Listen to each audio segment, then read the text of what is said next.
The biggest difference between anime in the 21st century and anime in the 20th century is the internet. In the era of the internet not being commonly accessible, the anime industry had a phenomenon of one-way giving. The producer had a greater right to speak, but the viewers had little choice. Producers could unilaterally control the entire mainstream market, while the emergence of the internet had enabled the viewers to have more choices. However, for the entire anime industry, this phenomenon was not to be advocated too much. After all, the biggest viewers of anime were young people.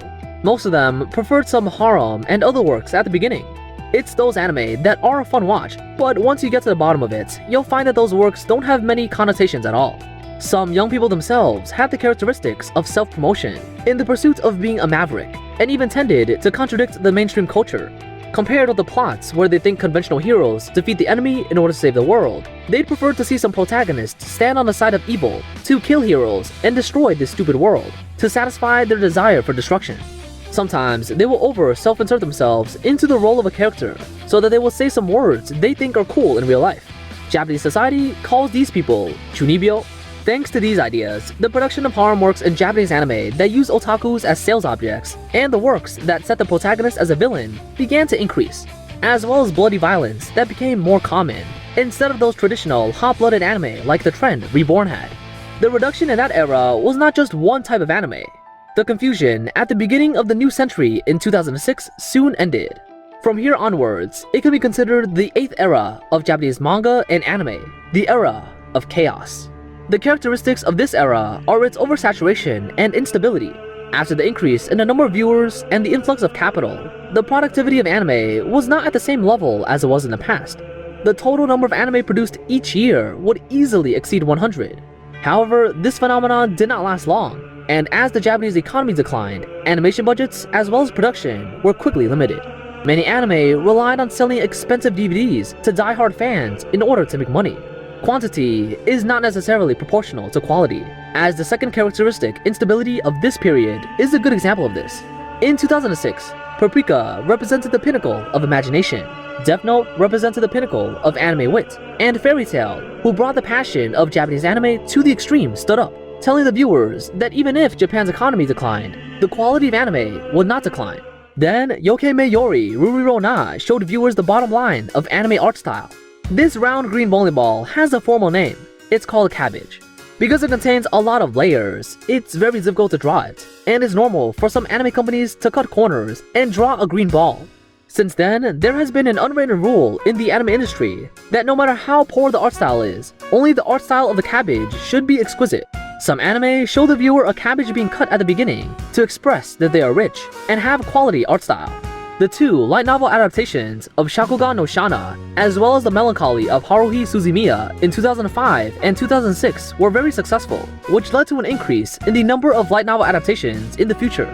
In the peak period of 2013, a total of 41 light novels were adapted into anime, accounting for a considerable portion of all anime that year, while before this light novel boom, the record holder was 8 in 1996. By the way, the phenomenon of light novel titles getting longer is also indirectly caused by The Melancholy of Haruhi Suzumiya. Those writers of light novels had noticed that long titles, which at a glance show what the novel is trying to convey, are more likely to attract the reader's attention compared to short, condensed titles. Not to mention, those light novel websites in Japan had a limit of 100 words for the title, and those authors desperately turned the central idea of the work into a title in order to tell readers the content of the work, as well as what they can see in this novel.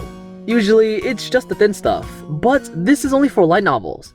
The titles of visual novels, as well as many well-known gal games, are of very different length. Speaking of gal games, they were also a huge help to the development of anime. Since the release of the first TV anime adaptation of the 18 and up game called Two Heart in 1999, coupled with the upsurge of harem works, many companies that developed gal games had begun to consider whether or not to adapt it into an anime. Among them is Key Studio, which often cooperates with Kyoto Animation and PA Works to launch anime, and the characteristics of these two companies are that the anime style will be particularly amazing, which satisfies gal games' pursuit of art style. The commercial success of Air's broadcast in 2005 demonstrated the potential of gal game anime. Then, the company's other two works, Kanon and Clannad, also broadcast one after another, especially the 2007 Clannad broadcast that not only made it one of the most successful gal games, but also won the honor of one of the most moving anime. It was a good thing that anime was starting to get more interesting for viewers, but it also caused the otaku problem in Japanese society to get worse. In Japan, you could hear words like otakus are disgusting. Many people in Japan hate young people who are addicted to a virtual world without contacting the real world. In 2006, there was an anime called Welcome to the NHK, warning those otakus to go back to reality. Why do otakus suffer from this? It was initially caused by the mass stereotypes due to the incident of Miyazaki Tsutomu, as well as a large number of young people who did not go to work and stayed at home to watch anime, which directly affected the normal operation of society. Apart from these external factors, some severe otakus had enhanced this stereotype. For example, in the era of harem anime plus the flooding of Gao games, some otakus demanded the perfection of female characters, be it in games or film and television works. In 2008, there was an anime called Kannagi. There is nothing wrong with this work itself. It's just an anime about a love harem. Its art style, coupled with its fluency, were ahead of its time back then. And up until now, there are not many harem anime that can surpass it. In December 2008, in the 36th chapter of the Kannagi manga, the author may have wanted to stimulate the fans to increase the popularity of her work. There are some strange dialogues in the content to suggest that the heroine may have had an ex-boyfriend before, and it seems that she wasn't pure anymore. Then there was a heated discussion on Japan's 2chan side, with there even being rumors that the heroine was pregnant before. Many readers were so outraged that they ripped up the manga and gave the heroine some unflattering nicknames. Coincidentally, at that time, the author was hospitalized because of an aneurysm, which led to more exaggerated rumors appearing that the author had passed out from anger and was sent to the hospital. The author was even sent death threats by fans who had sent blades, a peculiar Japanese threat. Most of the time, it's a joke, but some crazy fans would actually send sharp blades in an envelope to the author just because their favorite character died or was insulted. The authors of Naruto were sent blades when Itachi and Jiraiya were about to die. Near the end of Neon Genesis Evangelion, Anno Hideaki's death threat letters and blades she received could be used to open up a shop. The fact that the Kannagi incident led to a blade being sent has not been proven, and it is likely to be a rumor. One of the most dominant rumors is that the author was assassinated by fans. Because of these unidentified rumors, the conflict between the entire Japanese society and otakus had intensified. Now that anime fans have learned from their previous experience, they won't get too excited about this type of thing. Otherwise, it would be the fans' turn to go to the hospital after seeing the female characters in panty and stocking with garter belt, higehiro, or kanojo okarishimasu. By the way, their new inclusion doesn't include those NTR plots.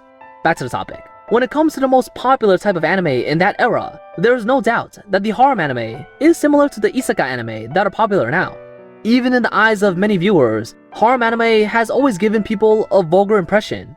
There is no deep plot, only a story of jealousy in which a few drabby female characters, with the cells going from their brain to their breasts, surround a kind and gentle male protagonist.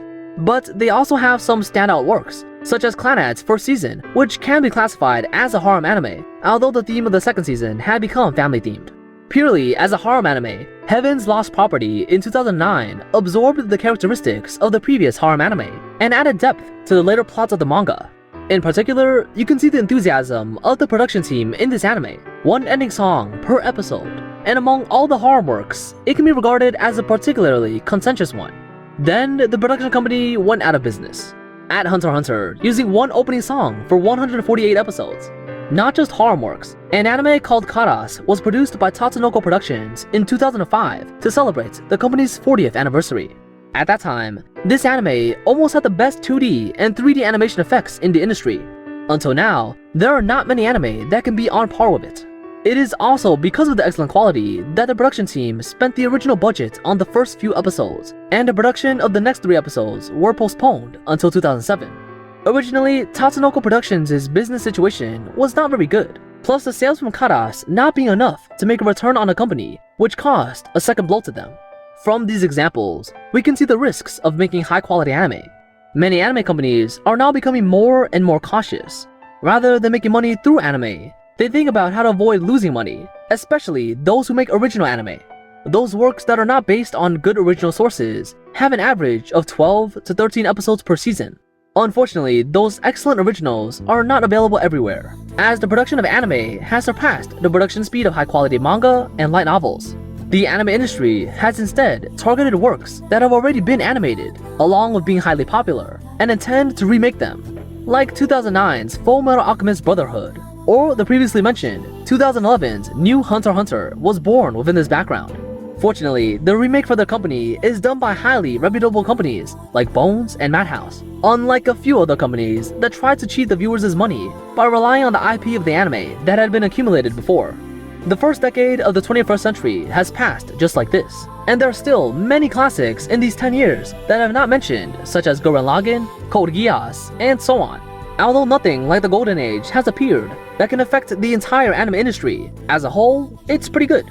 To conclude, the rate of increase in resources cannot keep up with the rate of increase in anime production, which inevitably leads to polarization. There are many good anime, there are also many bad anime, and the balance is basically maintained throughout. It's not the anime companies, but the viewers that really control the balance, as the companies make whatever kind of anime the viewers like. Modern viewers are more inclined to yaoi, harem, isekai, and other works compared to in-depth content. The balance of the scale is gradually broken, with it falling in the direction of garbage. Therefore, the history of Japanese anime and manga development is slowly approaching an era similar to what we have now, a declining era, the trash era.